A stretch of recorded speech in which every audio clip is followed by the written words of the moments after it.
गुडघे दुखतं ना तुमचे जास्त? किती डॉक्टर लागतात? दोघांचे दोघांनी घेतले आणि दोघांनी ऑपरेशन सांगितलं. वय किती? 61. हात खाली.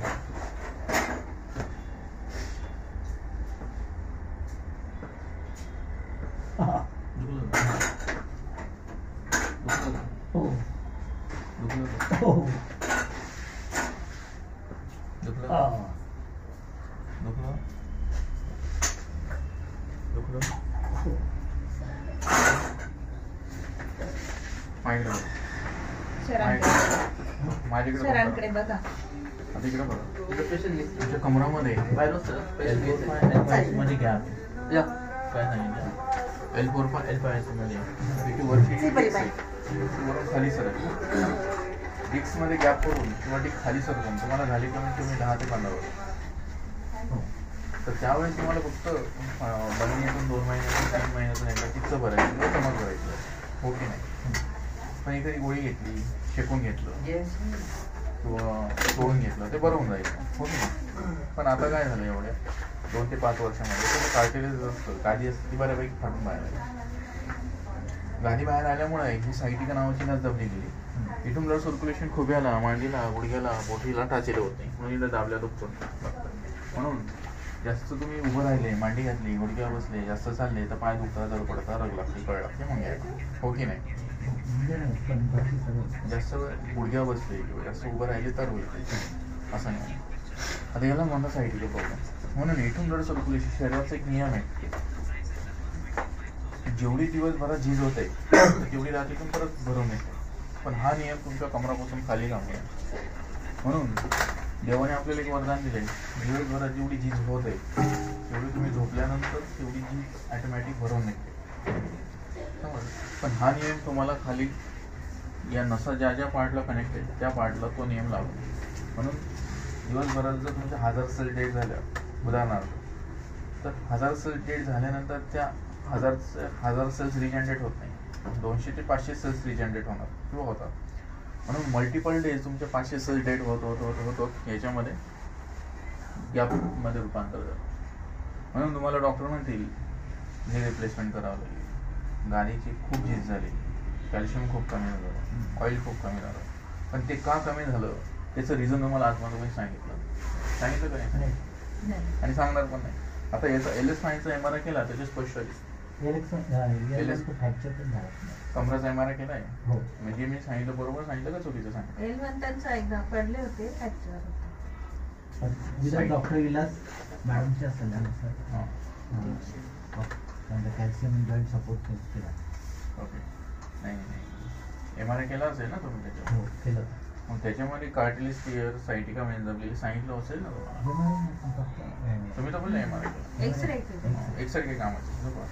आता जेव्हा कार्टिलेज त्याच्या लेवलला येईल, डिस्कच्या पोझिशनला जाईल, तेव्हा या नसा चालू होईल. ज्या वेन्स चालू होतील त्याच्यानंतर ब्लड सर्क्युलेशन होईल, त्याच्यानंतर झीज भरायला सुरुवात होईल, समजतं? पण हे 1-2 दिवसाचा कालावधी नाही, याला ब्लड सर्क्युलेशन चालू व्हायला कमी 10-15 दिवस लागतात.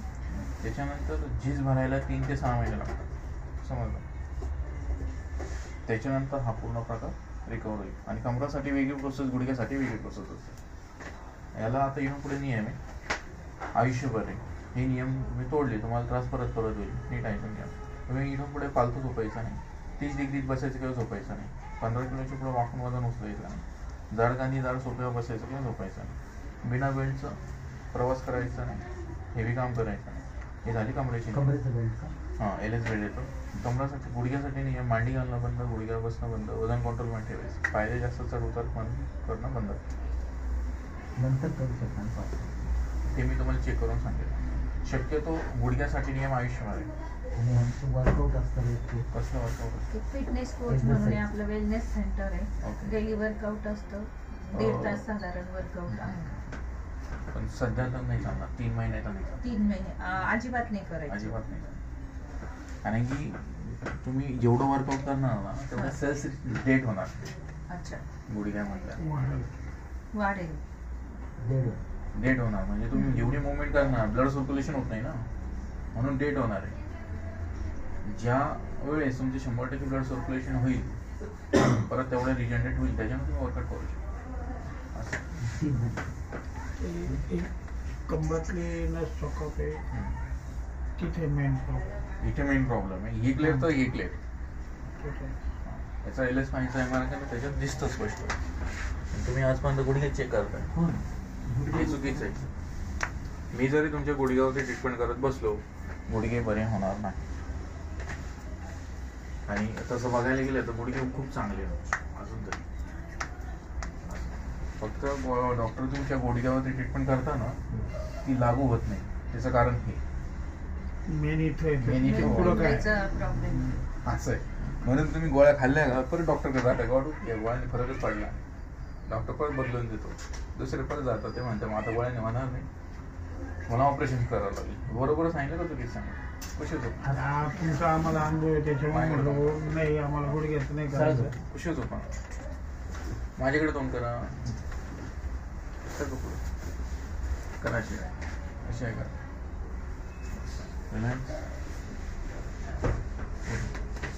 पायकडे डोक्याकडे पायकडे.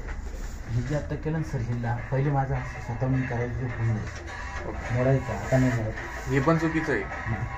आता मला कमरच मोडता येतं, हाडा मोडता येतं, मी काय रोज मोडली पाहिजे का? माझ्याकडे पण करा. जेवढं चांगलं तेवढं वाईटच. रिलॅक्स घाबरू नका, सरळ झोपवतो. कमरा कधी पडेल तो? कमराचा गॅप कधीच आहे म्हटलं वर्ष 1.5 वर्ष. त्याच्यानंतर तुमच्या गाद्या जास्त सरकल्या. हो, त्याच्यात तोपर्यंत एवढा त्रास नव्हता तुम्हाला? नाही, खरी गोष्ट. हे तुम्हाला मी लाईव्ह सांगतोय. असं कोणतंच डॉक्टर सांगणार तुम्हाला लाईव्ह की बिना रिपोर्ट? हो ना, म्हणजे त्यांच्यासमोर एक्सरे ठेवावा लागतो, तुम्हाला हात लावून सांगतो. तुम्हाला उत्तर महाराष्ट्रात एक जरी डॉक्टर सापडून दाखवले,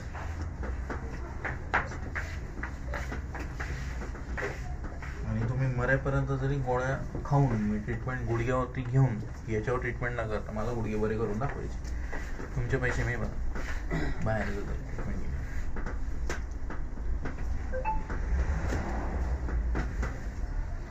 याला तुम्हाला बाकीच्यांना 200 खर्च असतो, तुम्हाला 400 खर्च असतो.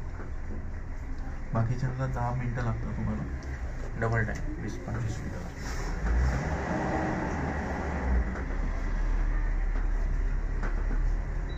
टॉयलेट कबोर्ड आहे का साधे घेऊन समोर आहे, वापरता ना कबोर्ड?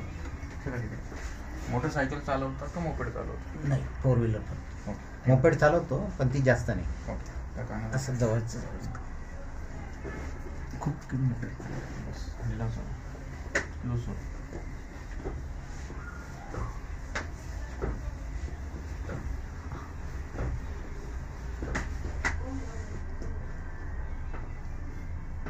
गुडघ्याची खूप कंडिशन चांगली आहे. हा, आवाज वगैरे माझ्याकडे तो ना माझ्याकडे जे 80% गुडघे जातात ते बरे गेले ते इथं काहीच ते म्हटलं ना, इनिशियल स्टेज आहे ना. तरी तुम्ही ऑपरेशनला तयार होतो ना? नाही, तयार म्हणजे मी सल्लाच घेऊन राहिलो होतो. येस नाही म्हटलं. भाऊ आहे माझा, ओके. तो म्हणे गुडघ्यांचं ऑपरेशन करू नका, तुम्ही आता एकदा आपले चला किती patient मग झाले? नंतर डिसिजन घ्या. तिरुपती सगळे टोटल. तुम्ही एकदा चला तर नंतर डिसिजन घेऊ आपण ऑपरेशनचा. त्याला सांगितलं ना ऑपरेशन करायला. बरेचसे रिझल्ट तुमच्याकडून आम्ही पहिले तुमचा डिसिजन घेतल्याशिवाय नाही पुढं.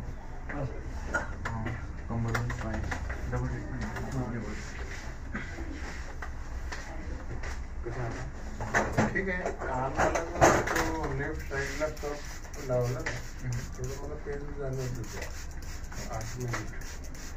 परंतु काल जरा थोडंसं फिरणं म्हणण्यापेक्षा काल लग्न असलं अटेंड केलं. आज काम बाकीचं आहे.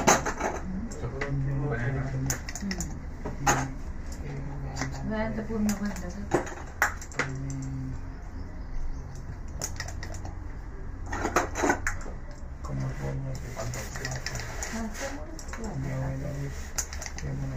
वरती बघा खाली नाही कसं पेनचा फरक आहे का? एवढा बरं आहे, right?